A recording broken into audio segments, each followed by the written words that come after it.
Thank you very much. Appreciate you being here. And good evening. As we continue to confront the China virus, we're rebuilding America's economy like nobody thought possible, actually. We're doing incredibly well. Stock market's up almost 300 points again today. While our economy is performing significantly better than Europe, which people have to understand very strongly, it's performing better than any market anywhere in the world, actually. At the same time, Europe has experienced a 40% higher excess mortality than the United States. And I will say that that's a significant number. We're working with Europe on their difficulties, and we are going to help them all the way. We're doing very well, as you know, in the vaccines and the therapeutics. But think of that. We have the strongest economy, performing economy in the world. We're up, I think it's $9 trillion since March, $9 trillion in value. That's a number that nobody's ever heard of before. We're also getting close to about a 50% number since March, which is incredible. So it's $9 trillion. It's almost 50%. In fact, I think it went above 50% today with the 300-point increase. And it's so we're doing much better than Europe, significantly. And at the same time, Europe has experienced a 40% higher excess mortality than the United States. I just want to mention, because another number of judges were approved recently, will be probably over 300 judges, federal judges, including Court of Appeals judges, approved by the end of my first term. And other than when they added new judges into somebody's term, which happens seldom, but we have more than any. There's a record. Nobody's ever seen anything like this in one term. So we're going to have over 300 federal judges, and that's Court of Appeals judges, and that's just in the first term. It probably will finish out over 300, which is pretty amazing. The stock market's rebound signals a V-shaped recovery, stronger than our competitors anywhere in the world, stronger. If you look, you'll see exactly what we have. We lead the world. Japan is second, but in terms of dollar value, it's not even close. So there it is. A lot of great competitors: Europe, United Kingdom, Japan, China, Hong Kong. The United States is leading the world very substantially. The second slide, you'll see the virus-induced economic contraction in the United States has been far less severe than it was with our peers and peer nations. And you see that right there. There's the United States. And that's despite the fact that we've done more testing than any other nation in the world, that we've done more by far ventilators. We're building thousands and thousands of ventilators a month, and we're distributing them all over the world. We're helping other countries. But despite all of these factors, the shallowest contraction, which is a big deal. I'm sure you'd love to put them in your various media outlets. I know you want to get that out. If you want to leave the room early and do that, that would be fine. The rapid recovery, but it would be nice to report it, the rapid recovery of home builders' sentiment points to massive new construction, and we are doing massive amounts of construction of new homes, and that's because people have tremendous confidence. This is where we went, and the housing market has quickly rebounded. We were at a record, and now we're going to be at a record again very shortly. Those numbers are incredible. That's where we are. We had to turn off the economy, and now we're turning it back on, and that's beyond a V shape.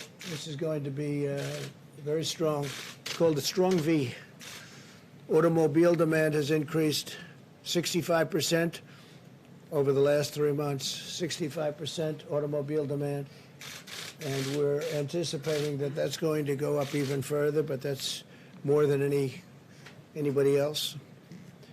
The manufacturing sector, remember, manufacturing is dead according to the past administration of Obama and Biden.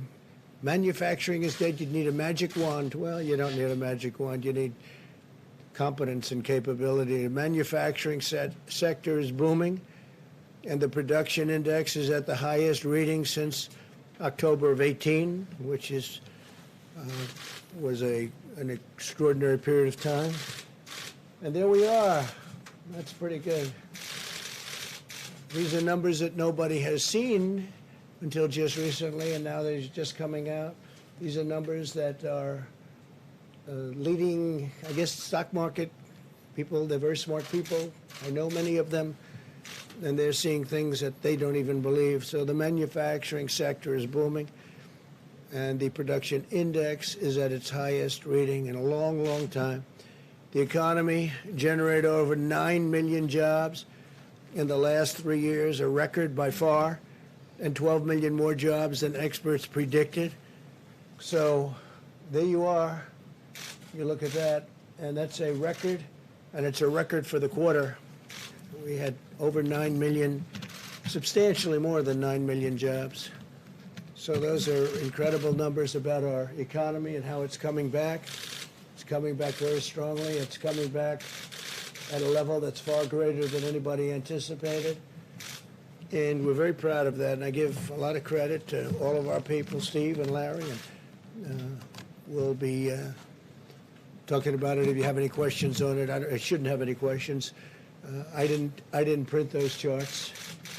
Who did? The economy generated, let's say, I don't know, we'll find that out for you, but it wasn't us. We took those numbers from somebody. Where did you get those numbers, Larry? They're from where? This is from BLS Jobs Report. BLS Jobs Monthly Jobs Report through July. Okay. Everybody has that. Everybody needs. The Democrats have abandoned the American people over the simple subject of politics. Chuck Schumer and Nancy Pelosi are holding the American people hostage over money for their radical left-wing agenda that the country doesn't want and won't accept. For example, they've asked for a ridiculous $3.5 billion, that's billion, $3.5 billion for universal mail-in voting, a system riddled by fraud and corruption. You just look at what happened with the Carolyn Maloney race. They should do that race over, by the way. I think her opponent is right when he is having fits about that race. When you look at the ballots that are missing and the ballot frauds, nobody knows what's going on with that race, and yet they declared her a winner. So her opponent, I don't know what's happened over the last 24 hours, but her opponent is rightfully going a little bit crazy. And then you look at what happened in Virginia, where they have 500,000 applications sent out at random to people that have no idea what happened, and they admitted they made a mistake. And many were sent to dead people, many were sent to, number were sent, I guess two, that at least, 2, 3, 4, were sent to dogs.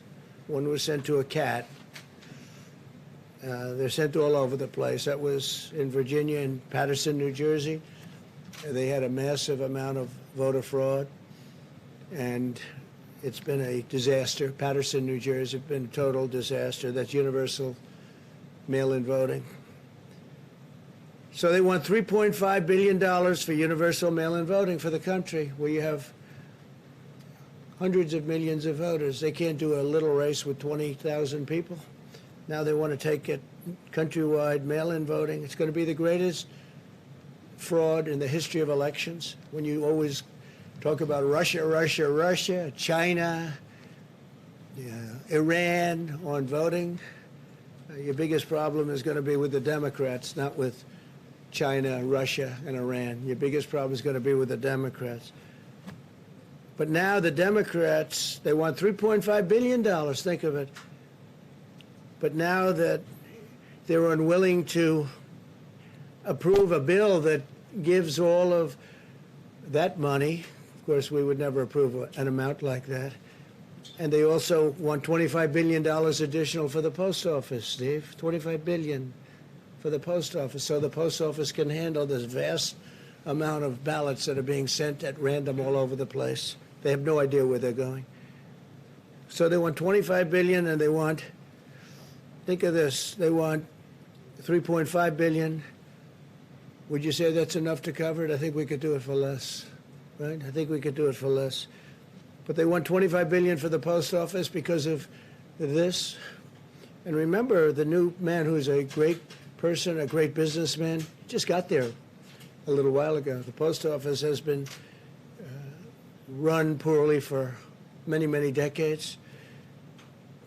Great people in the post office, incredible people, but they've had very bad leadership for many years, so we'll get it straightened out. But they turned down this bill because they want radical left agenda items that nobody in their right mind would approve. So they want 25 billion for the post office. They want 2.5 or 3.5 billion dollars for universal mailing. 3.5 billion, and the bill's not going to happen because they don't even want to talk about it, because we can't give them the kind of ridiculous things that they want that have nothing to do with the China virus. It has nothing at all to do with China virus, much of what they're asking for. So therefore, they don't have the money to do the universal mail-in voting. So therefore, they can't do it, I guess, right? Are they going to do it even though they don't have the money? They're asking for the 3.5 billion. They're asking for 25 billion for the post office so they can do this, I guess, and other things. At 25, I would hope it would be a lot of other things too. But therefore, they don't have it. They don't have the money to do the universal mail-in votes. It'll be the greatest rigged election in history. It'll be the greatest fraud ever perpetrated, other than perhaps what they did to my campaign, where they spied on my campaign, President Obama, Biden, and everybody else. And they got caught. Let's see what happens. This will be one of the greatest frauds in history. So they're admitting that they want 3.5 billion, and they're not going to do a deal that's good for the American people. Therefore, they're not going to get the 3.5 billion. Therefore, they can't do the universal mail-in vote. It's very simple. How are they going to do it if they don't have the money to do it? The Democrats are also holding up money for schools and hospitals and small businesses and state and local governments. They tried to stop Americans from getting unemployment insurance and protection from evictions, which is why I took this decisive action. And I did executive orders, which are now in full force and effect. And they're going forward. I signed a directive to provide a total of $400 of additional support for Americans who are unemployed due to the China virus. That's $400 more than the Democrats have provided. Remember that. That's $400 more than the Democrats have provided. Nancy and Chuck haven't provided anything. And remember this, President Obama, when we had a problem, a pretty big problem, a very big problem, you know what he gave? $25. He gave 25 bucks. So now they say, well, we want to give 500 or we want to give 600. They don't want to give. They don't want to give anything. They're not doing anything. But President Obama and Biden, Sleepy Joe, gave $25. 25. And they'll complain, oh, we want to give more. Well, we're giving $400, and that's now in the works, and that'll be getting out to the people soon, Steve, okay? Remember that. $25 is what they gave the last time. 25. I want to make it unmistakably clear that I'm protecting people from evictions.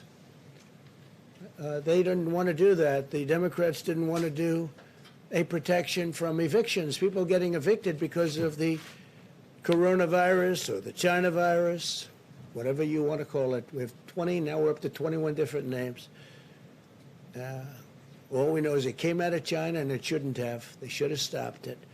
Under my executive order, HUD, HHS, and CDC have been directed to ensure renters and homeowners that they can stay safely in their homes. They're not going to be evicted.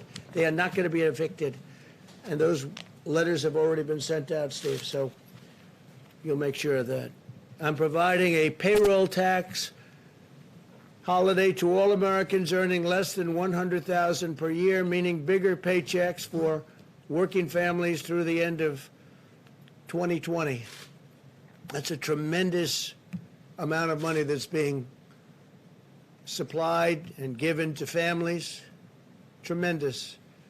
The Democrats didn't want to do a payroll tax. They thought it was too much money, I guess, or it would make businesses too successful. They don't want to see success. They certainly don't want to see it before the election. They certainly don't want to see the kind of graphs and charts that you saw up there. They don't, because they say they can't win with that kind of success. They can't win. They have to get used to it. Remember, we've already gotten $3 trillion in stimulus, so they should have probably negotiated a little bit differently. Maybe they should have asked for all of this before we got most of the money and we gave it out, a lot of it to the people. When we win the election, when I win the election, I'm going to completely and totally forgive all deferred payroll taxes without in any way, shape, or form hurting Social Security. That money is going to come from the general fund. We're not going to touch Social Security. I said from day one that we're going to protect Social Security, and we're going to protect our people. And Social Security is one of the things that will be protected.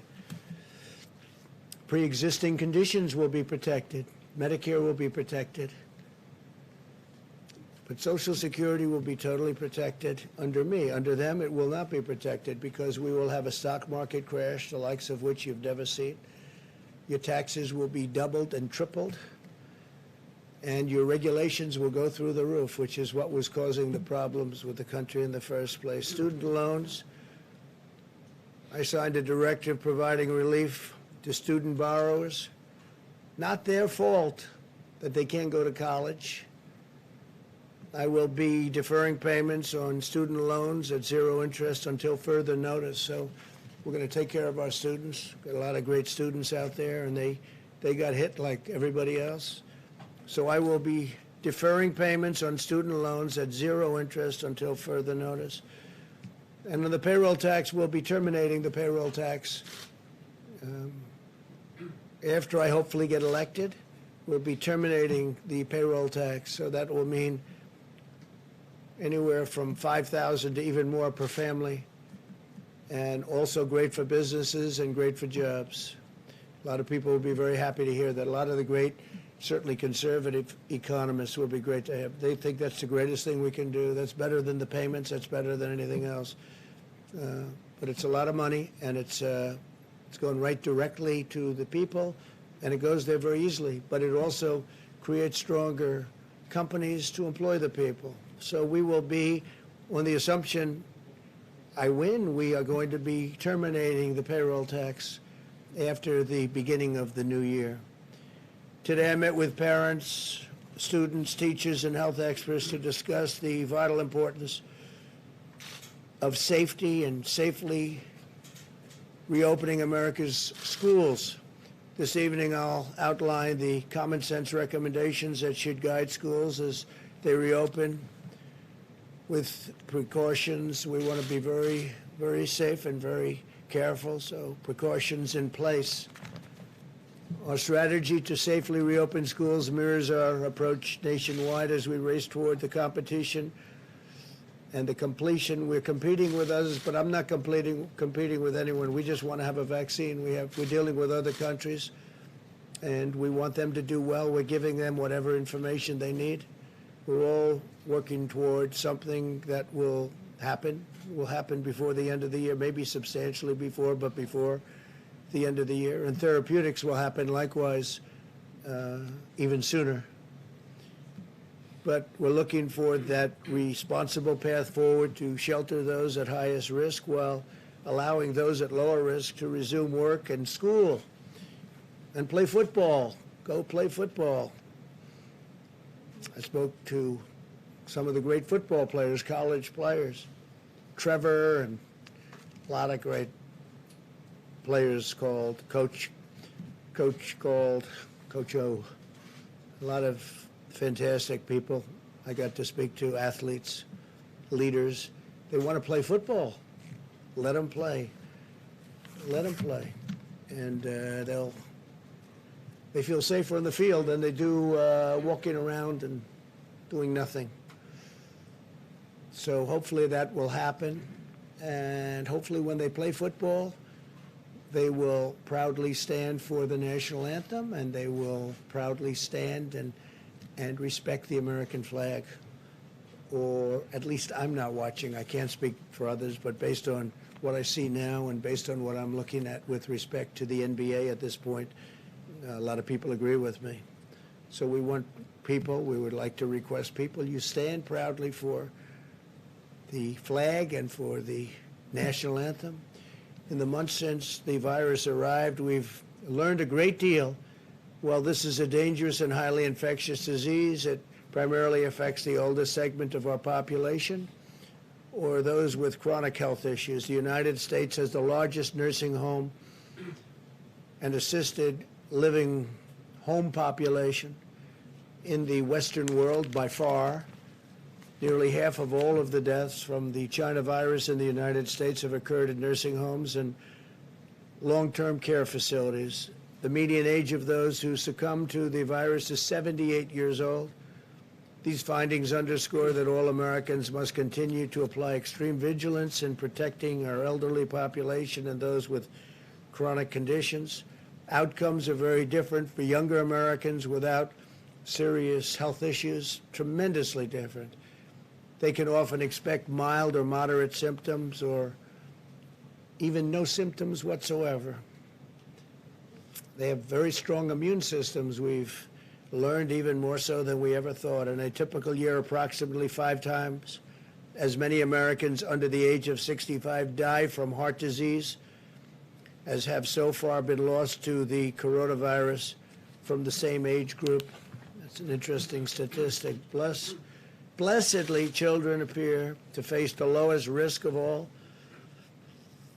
It's 99.995% of all fatalities are adults. Think of that, 99.95.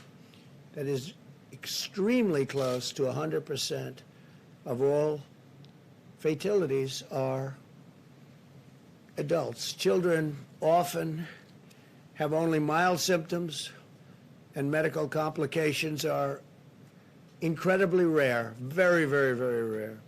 Those that do face complications often have underlying medical conditions. In each of the last 5 years, the flu resulted in more deaths of those under 18 in the United States than have been lost thus far to coronavirus by far. The flu. The flu does kill young people. Given these considerations, we believe many school districts can now reopen safely, provided they implement mitigation measures and health protocols to protect families, protect teachers, and protect students.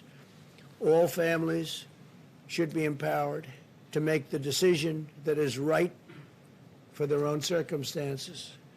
This is especially important if a child has underlying health conditions or lives with a parent or grandparent who is at a high risk. And one of the things we'd like to do is when we make payment to schools, because we spend a lot of money on schools, we'd like to make the payment directly to the student or to the child. And that would mean to the parents essentially, but to the child. We want to follow the child so that if a school is closed, the family can go to another school, maybe in another area, but they can do it, and would like to make that payment. Rather than paying a school that's closed, would rather pay directly. We're following the child, where the child goes, and we want to pay the family, pay the child, and then the family can take care of the cost. And we're trying to get that approved too, but the Democrats don't like doing anything unless it means doing for the union, which controls Nancy and controls Chuck 100%. And I have nothing wrong with the union. I have great respect, more than, very few people do I respect more than a great teacher. It's a tremendous talent. They're really underappreciated. These are phenomenal people with tremendous talent. The great ones are among the most important people we have in this country. But And they'll be great at they'll be great at charter schools, and they'll be great at, when we talk about school choice, which we'd like to see so that parents can take their children to the school of their choice. That's something we want. We think it's very important, especially in the minority communities. They want it so badly. African American, Hispanic American, Asian American, they want it so badly. But the two people I mentioned, Nancy and Chuck, they're totally controlled by the heads of the union. I think the teachers like us a lot. We're taking care of our teachers. We want to take care of our teachers. But we cannot indefinitely stop 50 million American children from going to school and harming their mental, physical, emotional, and academic development and inflicting long-term lasting damage. I heard a gentleman today, a great person, some of you were at that meeting, from Harvard, say that every year is $10,000. It's people, they lose a tremendous amount of money in the future. Mentioned $10,000. And I think he was talking about on a yearly basis. They lose a lot by every year of education that they lost. Every year they gain $10,000. And when you have students sitting at home playing with a computer, it's not the same. That's one thing we've learned for sure. It's not the same, can never be the same as being in a classroom. So we want to get our students in the classroom. The American Academy of Pediatrics has released guidance, recommendation, that schools reopen. They said reopen. It said, quote, lengthy time away from school and associated interruption of supportive services often results in social isolation, making it difficult for schools to identify and address important learning deficits. The doctors also warned about the risk of increased abuse, substance use, depression, and suicide. Suicide. The National Education Association recently stated, despite the momentous efforts of educators during the pandemic, online learning has never been an effective replacement for in-person learning and support. So when you sit at home in a basement looking at a computer, your brain starts to wither away. We have a lot of good experience at that just by taking a look at what's happening in politics. Studies estimate that school closures last spring caused the average student to fall 50% behind in math and roughly 35% in reading compared to a typical year. Think of that. Caused the average student to fall 50% behind in math and 35% in reading compared to being at the school, being with your teachers, being in a classroom. We've learned that. We've learned that learning from a laptop is not great. And frankly, we've also learned that telehealth, little unrelated, but it's up 35,000%, and it's been incredible. 35,000%. We'll check that number, Larry, but that's an incredible, but it is. People are staying home, and the telehealth, and that has been a tremendous success. We've learned those two things during this period of time with the plague coming in, and those are two things we know. School closures harm low-income students the most because they have less access to high-quality remote learning. They don't have computers and less resources for academic support. All schools should be making plans to resume in-person classes as soon as possible. To support the reopening of America's schools, we provided $13 billion in elementary and secondary schools toward the CARES Act and CARES Act funding. We're giving CARES Act funding, the vast majority of which remain available for states to use. So a tremendous amount of money, $13 billion. That's the CARES Act funding, and we're giving a large portion of that for states to use. Today I'm pleased to announce that we will provide up to 125 million reusable masks to various school districts all around the country. My administration also stands ready to deploy CDC teams to support schools that are opening and schools that need help in safety and in order to safely reopen. Finally, today, my administration is highlighting general recommendations for all schools and guidance to protect high-risk teachers and students. We're working very, very closely with many of the schools and school districts throughout the country. They include the following: to ensure all students, teachers, and staff understand the symptoms of the China virus. Require all students, teachers, and staff to self-assess their health every morning before coming to school. Encourage frequent hand washing or hand sanitizing during the school day, beginning upon entrance to school, and ensuring that hand washing facilities are widely available throughout the school. And for the most part, schools have been very good at that. Minimize large indoor gatherings. Hold large gatherings outdoors whenever possible. Maintain high standards of hygiene and ventilation within the classrooms, including keeping windows and doors open whenever possible, and running fans and air conditioning units whenever possible. Require students, teachers, and staff to socially distance around high-risk individuals and socially distance whenever possible in any event.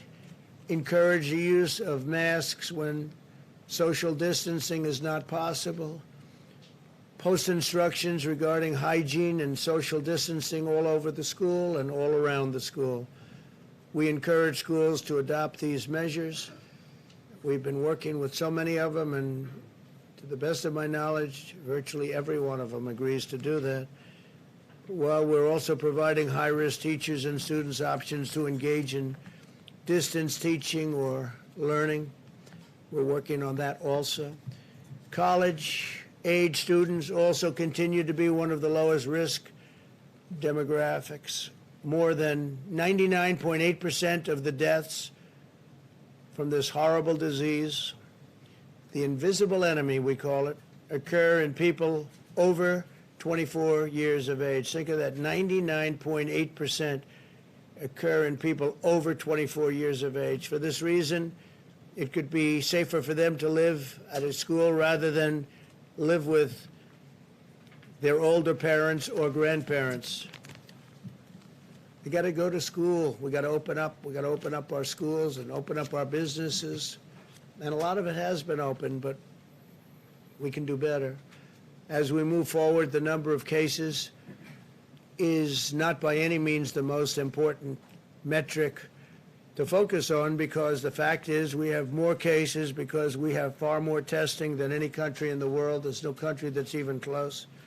We've done more testing and better testing than any country, and many of these countries that the media was putting up as a shining example of success, they're right now in massive outbreaks. You see what's going on in many of the countries that you constantly mention.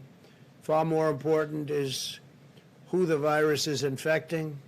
That's why our strategy and attention are focused on preventing the cases that are most likely to require hospitalization or result in death, those that afflict the elderly and those with certain underlying health conditions, all the while acting to prevent hospital overcrowding.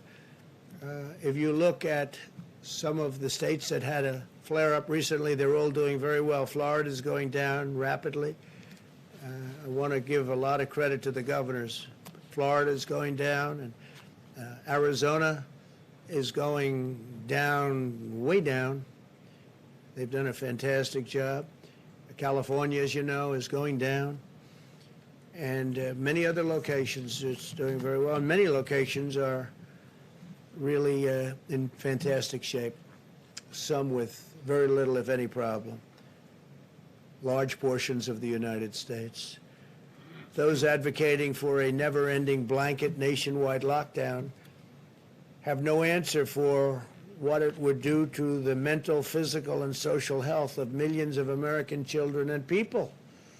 This includes parents where they have to stay home with their children and they lose their work and they lose their job because their children isn't at school. They have to have somebody to take care of it, and they want to take care of their child.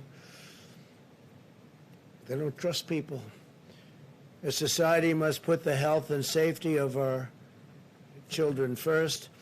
A man who has the respect of everybody, he's highly respected by me and anybody on this subject. He's the expert. Dr. Scott Atlas is here from Stanford, and he's been working with us for a period of time, and I thought it would be great. He was saying things to me the other day. I said it would be great if you could tell that to the media. So this is the first time I've shared the platform, and it's an honor to do so. Scott is truly, he's a brilliant man, he's a wonderful man, and he cares about this subject very much. And I'd like to ask Scott to come up, please, and say a few words. Thank you, Scott. Thank you, Mr. President. It's obviously a great honor to be here and great honor to serve this president who's really focused on the very important parts of the pandemic. And I'm new here. I'm just sort of getting involved, but I want to thank you and the vice president and the entire team, the task force team, and all the people who are not very visible, really, for working so hard. These people are working 24/7. And it's quite amazing. And I think today we had a fantastic event that I'll just mention on opening the schools, because the president's priority is to open the schools and open them safely and have parents have the options to either use open schools or do whatever they can to eventually get back to open schools, including any kind of hybrid or other arrangement they may want to do. It was a great event. We had a group of fantastic parents, teachers, medical experts, and it went very well. And so I won't spend a lot of time up here, but thank you very much, and I hope I can help out in some way. Thank you.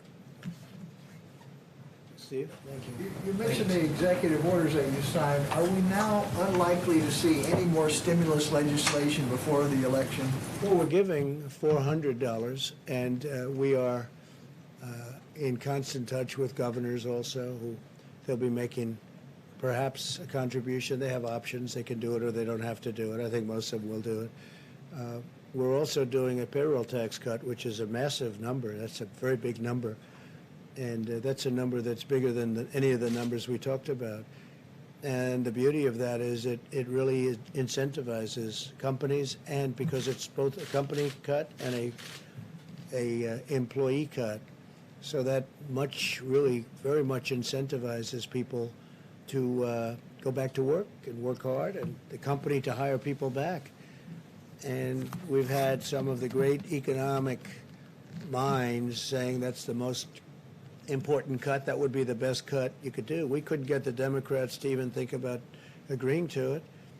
It's not the Democrat way, I guess, because it just seems that whether it's Larry Kudlow or any of your many friends, that's the one they wanted the most. Would you say, Larry? And so we're doing that, and that was never even really discussed because that was taken off the table by the Democrats immediately. And this is every week. Every week you get a check, or a month, or bi-weekly. This is a major amount of money that you're getting directly. So it's really, it's a very big number. It's a very substantial number. And this is, don't forget, this is in addition to the $400. And this is a big number. And now at the end of the year, the assumption that I win, I'm going to terminate the payroll tax, which is another thing that some of the great economists would like to see done. We'll be paying into Social Security through the general fund, and it works out very nicely. If Biden would win, he wouldn't do that because he's going to double and triple everybody's taxes. He's going to have to explain that one. And as you know, he's also going to quadruple regulations. He wants to put regulations on. One of the reasons that we had the kind of numbers and big bounces that you've seen. I mean, we closed it up, we saved millions of lives, and now we open it and we bounce right back where we were. It looks like we'll be bouncing right back where we were. But one of the reasons is because we cut so many horrible regulations. And Biden, with his new partner, Kamala, will if you think he's going to put it all back, but many times more. I mean, they want to increase regulations, and that's just going to drive companies out, and it's going to drive people out. It's going to drive them to other countries, and it's going to make us not competitive with other countries. Please, Owen. Thank you, Mr. President. I'd like to highlight a kind of odd situation. In the last hour or so, if you Googled Antifa.com, it would take you straight to Joe Biden's website, his official campaign website. Odd situation. We don't know who's behind that. But it raises an interesting leadership question. Should Joe Biden, the Democratic Party, Kamala Harris, should they publicly denounce the Antifa as a domestic terrorist organization? They should. I think they're afraid to. It's, in my book, it's virtually a part of their campaign, Antifa. The Democrats act like, gee, I don't know exactly what that is. Take a look at Portland. Take a look at any place you want to take a look at. They're all over the place. They were here. We put on a 10-year prison sentence if you knock down any statues 2 months ago, and since then we haven't seen much of them. We had to send border security. We sent actually Homeland and border and different forms of Homeland to Portland in order to, you know what we had to do. We had to save. They wanted to knock down a courthouse, a $500 million courthouse. They wanted to burn it down, knock it down, and they were easily able to defend. But the mayor and the governor of the state, they didn't want to do that, and we actually sent our people there, and they did a great job. And they did it easily, but in the meantime, they went to other parts of the city, and they're doing damage. And we're recommending to the governor that they call in national security, call in the National Guard. We're willing to get. We would stop that problem in 1 hour. We sent just defensive measures to protect and save that courthouse from being burned down or knocked down. We also saved a couple of other buildings, federal buildings, because they were unable to do the job. I have to say this, they have really good police. They have a great group of people that if they would be allowed to do their job, same with Chicago and same with New York and a couple of other cities, if they allowed, in Chicago, 25,000 police, and they're really good, but they're not allowed to do their job. In New York, you have New York's finest, but they've totally taken away their incentive. They've taken away their lives, in a sense, because they don't allow them to do their job. They could do that job so easily, you wouldn't have a problem in New York. And that includes with terrorism and everything else. They disbanded. They've cut by $1 billion their budget in New York, $1 billion. And crime is up by 200%, 250%, depends on what week you're looking at. It's crazy what's going on in New York. We could solve that problem easily, but we don't have to, because they should be able to do it themselves. But they have to give the honor back. It's an honor. They have to give the honor back to their law enforcement groups. New York is great, so is Chicago. And in Portland, they could do the job. If they don't want to do that, we would send in gladly if they want. The National Guard will take care of it in 1 hour. It'll go very quickly.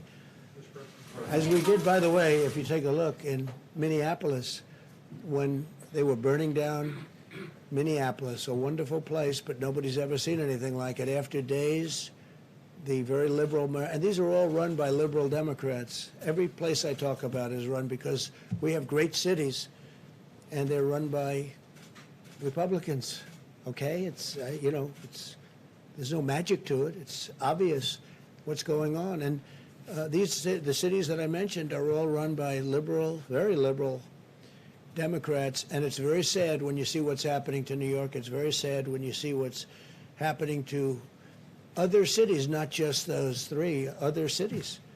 When you look at what's happening, it's not even believable. I left New York almost 4 years ago, and you could see signs of problems because de Blasio was there. He's a horrific mayor, just horrific. I mean, people don't want to go there anymore. He's not only is it bad with crime, the way he talks about the city and what he does, he's horrific.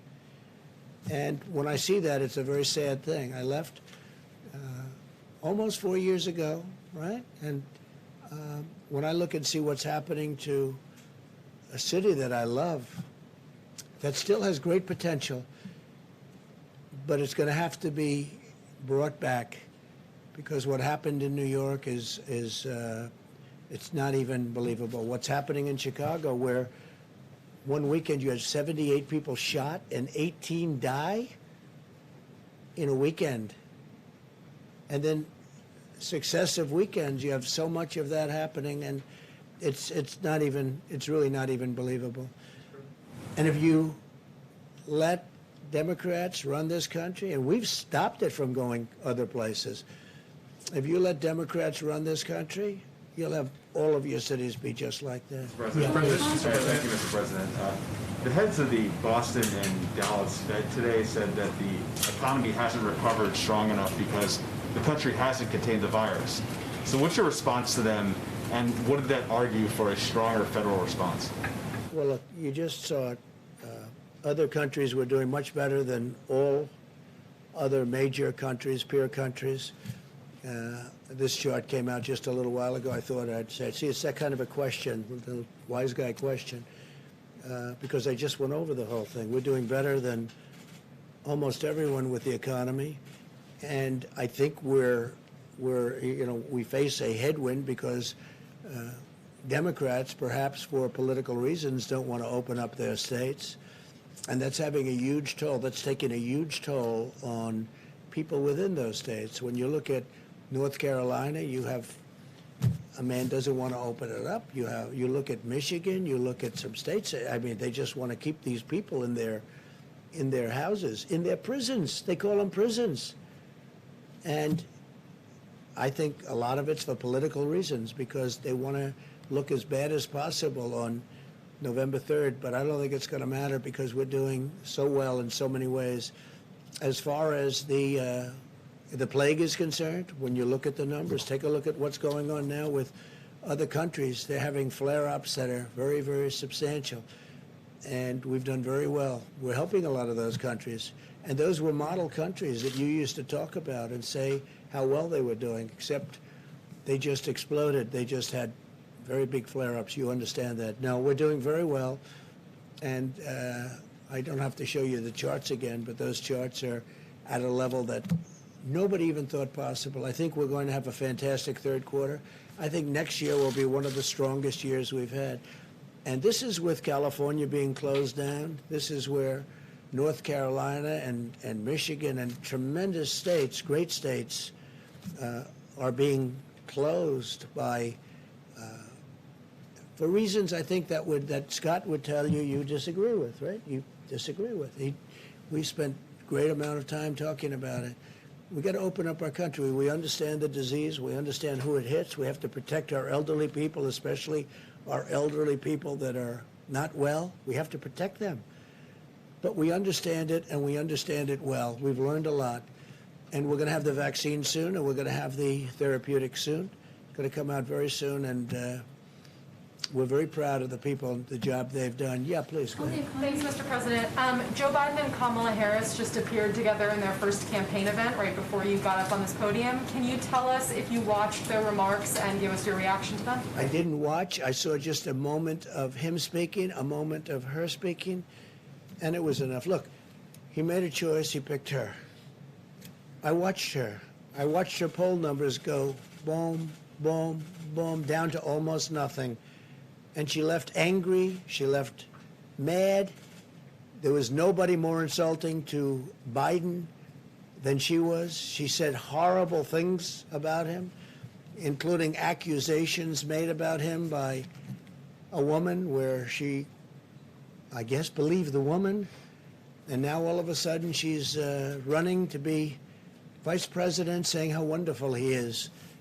I thought it was a very unusual pick because she said such bad things, and you know better than anybody what, you won't write it because, you don't want to do that, but you know better than anybody.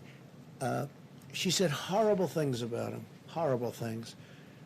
And she mocked him, openly mocked him. That's why I thought that was a very risky pick, because I'm sure that'll be played back, not necessarily by me, but others. It'll be played back. The other thing, if you look, she wants a $3 trillion tax hike, no fracking, How do you think no fracking in Pennsylvania is going to play? That's a big fracking state. If you didn't have energy produced that way, you would have taxes that would triple, and you'd have unemployment that you wouldn't believe. In Pennsylvania last year had the best year they've ever had. Texas last year had the best year they've ever had. Oklahoma, best year. Almost every state in our nation last year had the best year they've ever had. And they're going to have that again next year.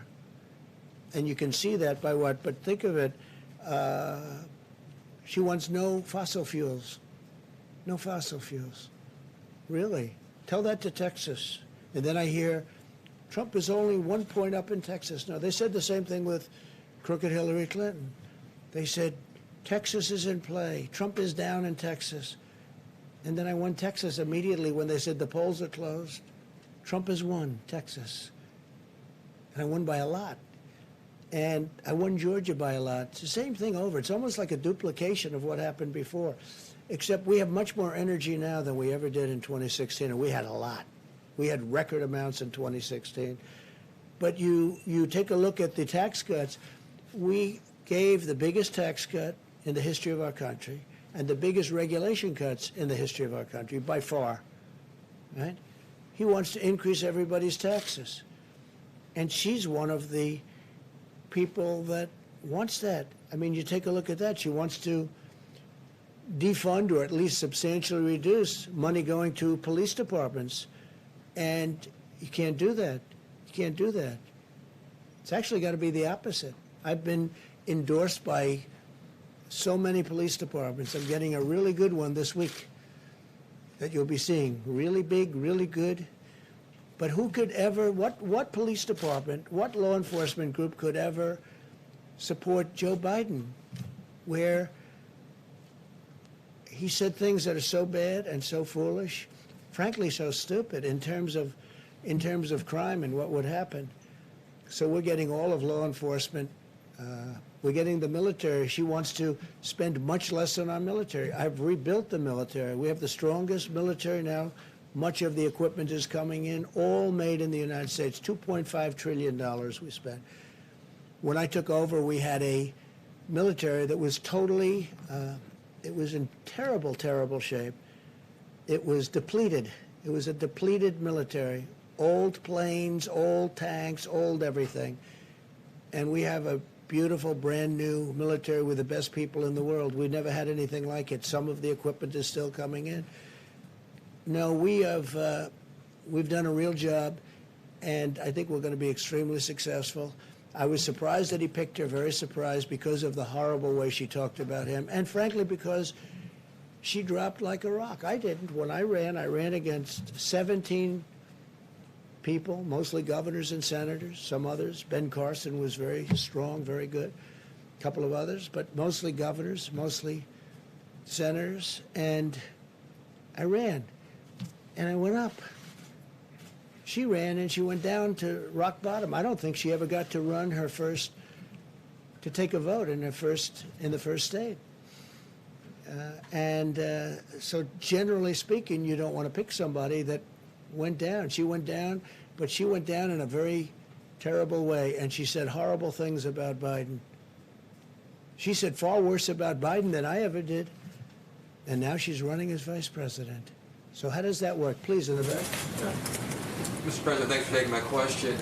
I'm wondering tonight if you might have any words of encouragement for middle schoolers or high schoolers starting the school year strictly online who might be frustrated, wondering how they're going to get through the next quarter, missing their friends and teachers. Just wondering if you might have any words of encouragement for them. It's such a fair question, such a good question. Yeah, I mean, you hear what I was saying, what Scott will be involved, and he'll be talking to you over the next couple of days, what he's saying from great experience. No, I feel very badly for him. And I have a feeling that on November 4th, somebody's going to announce schools are open, the country's open, everything's open. I really believe a lot of it's done for political reasons, if you want to know the truth. I think so. But you're right. Online is not the same as being in the classroom, and that's been proven. It's been proven loud and clear. Yeah. Any other questions? Mr. President? Only a Go comment. ahead, please. Thank you, Mr. President. You have warned several times that if Joe Biden is elected president, that there will be an invasion in suburban neighborhoods. It's a sentiment that you expressed in a tweet again this morning. What exactly do you mean by invasion? What I mean is people are going to become, they're going to be opening up areas of your neighborhood, which they're doing, and now they're going to do, they wanted to expand it, and they will expand it. If for any reason they're going to, in my opinion, destroy suburbia. And just so you understand, 30% plus of the people living in suburbia are minorities. African American, Asian American, Hispanic American, they're minorities, 30%. The number's even higher. They say 35, but I like to cut it a little bit lower. You know why? That way I can never get myself in too much trouble with the fake news. But 30% plus are minorities living in suburbia. And when they go in and they want to change zoning so that you have lots of problems, where they want to build low-income housing, you want something where people can aspire to be there, not something where it gets hurt badly. And that's what happens. So with suburban women, suburban men, I think they feel very strongly about what I'm doing. It's a very fair question. It's a very important question. But they fought all their lives to be there, and then all of a sudden they have something happen that changes their life and changes what they fought for so many years. John, please. Two quick ones, if I could, Mr. President. I know you were briefed on it. Have you decided where you're going to give your acceptance speech yet? So we're looking at Gettysburg, a magnificent site. I've been there a number of times, just a magnificent site. And we're looking at the White House. And I would say it's really down to those two.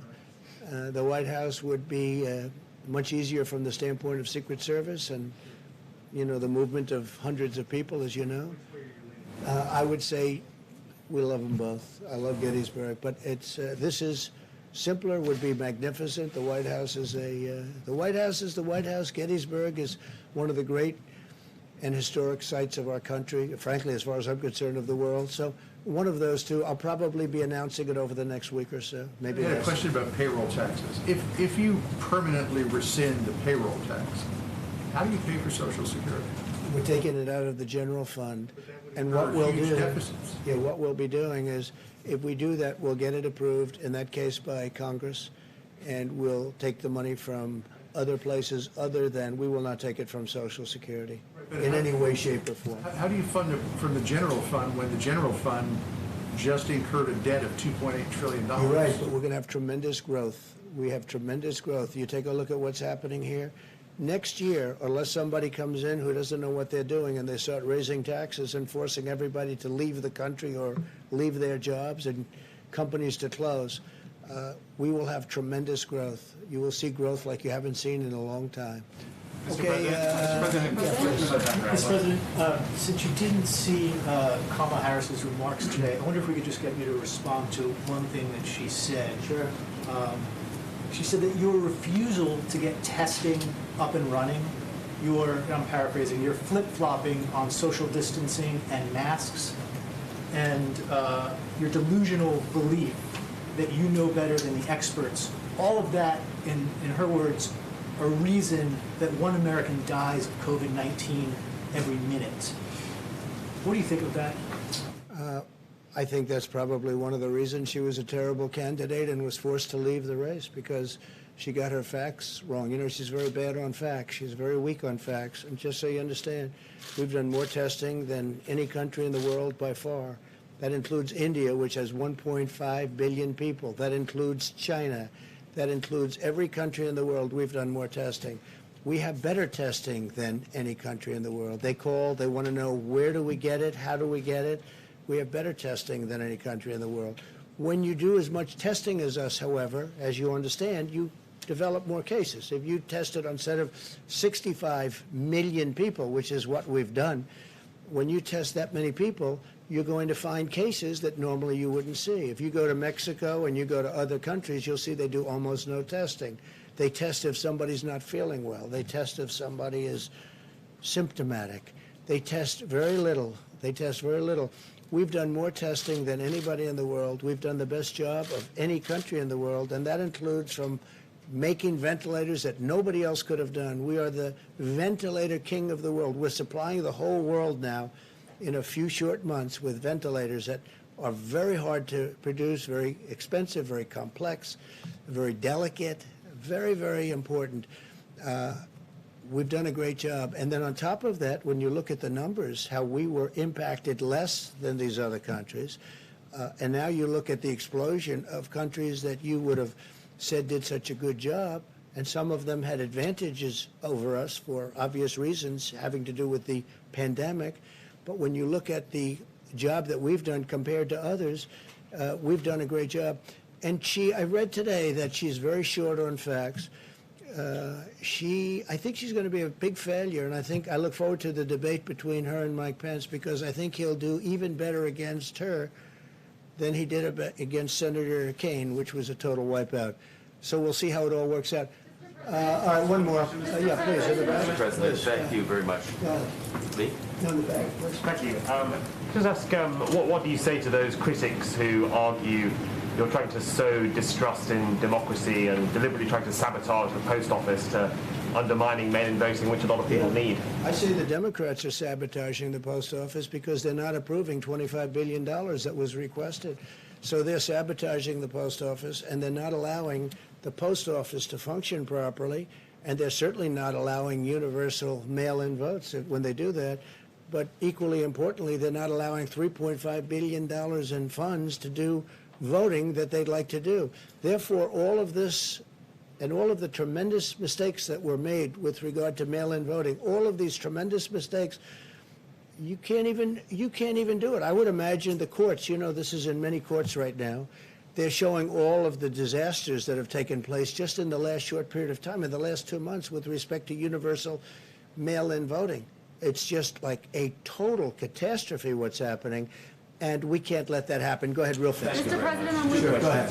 One is about, you had graphs about the economics of COVID, but deaths in America are still going up, whereas in Europe, right now, 0 deaths in UK, 0 deaths in France. What's going up by cases, if you look at cases, and the cases are going up because we do so much testing and we find it, and I call it fake media gold, because we do so much more testing than any other country, and when you do all that testing, you find cases. Go ahead, Steve, real fast. First one on trade. You've got these trade talks with China going on. Is it possible you would pull out of the trade deal with China if they're not meeting their commitment? We've taken a lot of money from China in the last year and a half that no other president has taken in. We've done things to China that nobody else has done to China, even thought of doing it, with 25% tariffs, and taken in billions and billions of dollars, tens of billions of dollars, and given the farmers, as an example, $12 billion one year, $16 billion another year, and made the farmers extremely happy. You don't hear them complaining. They were targeted by China. But I'm very angry at China because they let this horrible disease, they let this horrible plague come into our country and come into the world. And they should have been able to stop it. They stopped it from going into China. They should have been able to stop it. So I'm very angry at China. Thank you very much. Mr. President, on unemployment, it's not $400, it's $300 from the federal government. So why are you saying it's $400? Mr. President?